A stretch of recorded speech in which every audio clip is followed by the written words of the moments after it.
How's it going, guys? My name is Zach with the Movie Castle, and today we're going to be taking a look at The Fog Issue 1. This is put out by Sumerian Comics and is a sequel to the original 1980 John Carpenter film. That's pretty cool. That's what I want. If you guys have followed the channel for a while, you may remember that a bit ago I dug up this thing. This is from Dark Horse Comics, and it was a prequel to the remake. And yeah, who really cares about that? I want to see the John Carpenter universe, and I'm super glad that they put this out. The Fog is one of those movies that does have a cult following, but it's not like Star Wars or something, so it doesn't get, I think, enough attention. So really cool to see Sumerian Comics touch this world again, and I did like to see where the characters were, get to see Adrian Barbeau's lighthouse, and just check in on Antonio Bay again. That was fun. And they also, Sumerian made the American Psycho comics. I would love if they went around and made sequels to all the great old horror movies. Now that being said, I like the concept and I am really excited where this comic's going to go. But we do have a bit of a slow start here. Not gonna lie, a lot of issue 1 is checking in on all these characters and getting to see the current state of Antonio Bay. And there are some fun things like Jamie Lee Curtis's daughter is a podcaster and her mother never really told her about the curse and she's trying to dig it up, and to see that Antonio Bay, it's kind of like a legend that people are sharing now and how that has changed over the last 40 years. It's kind of interesting, but there's not too much spooky stuff yet. And I do wish this was a scarier book, and I wish we got to see more ghosts running around and doing crazy things. But it's a case of, I have to keep in mind that this is just issue 1. There's going to be more coming, and this is just setting up a lot of things.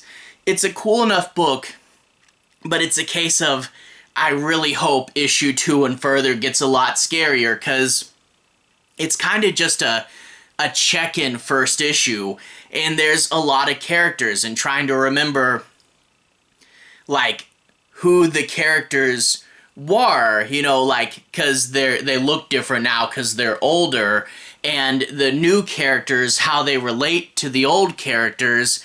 It is a bit of a setup, and I kind of wish they gave us like a previously on page to help set this up, and here's hoping that issue 2 will have something like that. So it is a bit of a character introduction, slow setup issue, and I do wish it was bigger and scarier, but again, as I said, hope for the future.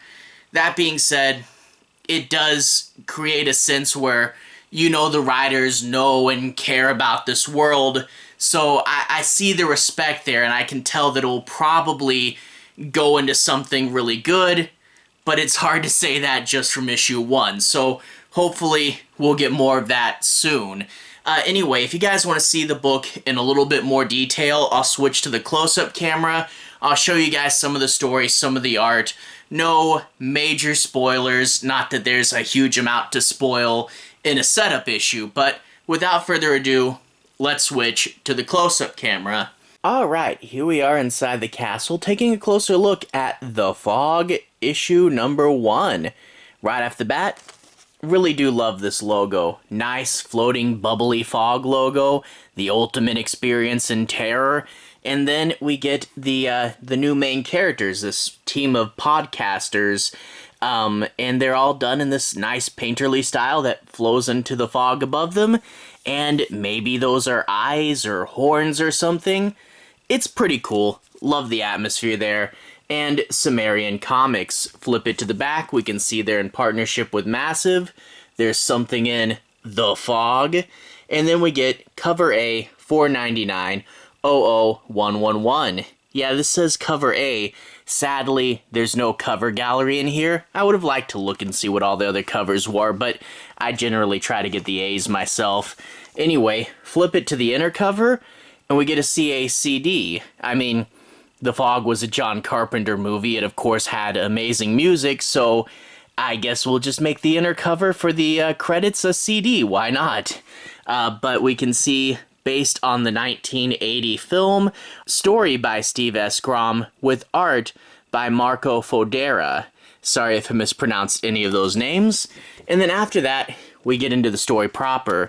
Now, I'm not going to do any major spoilers. That being said, a lot of this is primarily setup and stuff, but I do want to take a little look around the book, talk about a few things, so no major spoilers, but let's take a moment to do a little bit of analysis. We open up with the little boy from the fog. He's all grown up now and has his own family, and he's talking about his daughter and Nana, which will be Adrienne Barbeau's character. Yeah, a little confusing when parents talk from the perspective of their kids, but we get to see him and his life, and he has a ship and everything. Now, I do want to say, with the colors, when it's just an average day, they're a little saturated, but they're not super creepy and super fall colors. They're kind of standard. Now, when we get later in the story, I'll show you a tiny peek of that. Like, here's when it gets darker and there's more red colors. And here's a flashback to the first movie, and we get to see some nice blue colors. The colors get better when it's supposed to be horrific. I just wish, they weren't so standard early on. But anyway, we check in with the main characters. This is a group of podcasters. We can see there are 3 of them. And the main lady is actually the daughter of Jamie Lee Curtis's character. Sadly, she references that her mom and dad have passed away. That's sad. I would have liked to see more from those characters, but whatever. She does say that her parents never really talked about what happened here, and the story has kind of gotten out where it's become like a legend that people talk about, and in turn, she wants to do this to kind of discover what her parents never told her, and also turning it into a podcast. I mean, that's good for business. So they're going to be staying in the Bay, and they're going to be seeing what kind of stuff they can figure out about her past and the story and whatnot. After that, we do get a check-in with Adrienne Barbeau there, and I do love to see the lighthouse again. That's always really cool. It seems like Adrienne Barbeau is dating someone that looks a little bit suspiciously like John Carpenter, if you ask me. But during their conversation, the phone will start to get a little staticky, and you get to see a ghost pirate inside of the phone. Okay, I know they're not pirates. I always think of them like pirates, though. But anyway, so that's kind of like mirroring the ghost in the phone from the first movie. We get a few scenes, the son and mom checking in and, talking about things and how the kid is trying to kind of move on and forget about it. And the mom's saying, "We have bad weather later tonight, be careful." And then we also get a scene where the podcasters will check in on this shop owned by the wife of the kid from the fog. And they'll talk about this journal they found, a journal belonging to, I'm trying to keep the character straight in my head. The journal belonged to the adoptive mother of the character who I believe is the sea captain from the first movie. And that character was actually, we find out, incredibly old and is going to be somehow related to all these characters and events. And I show you a little piece of it. Actually, in the back, as one of the bonus features, we do get sections from this journal, so that's pretty cool. It is just a little bit to keep up with.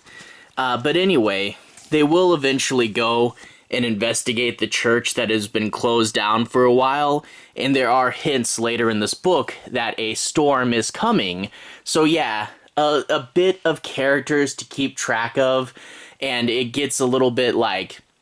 And it's not that hard, but yeah, trying to remember all the character names, who they were in the movie, and then what they look like now in this book, and who their descendants and relatives are.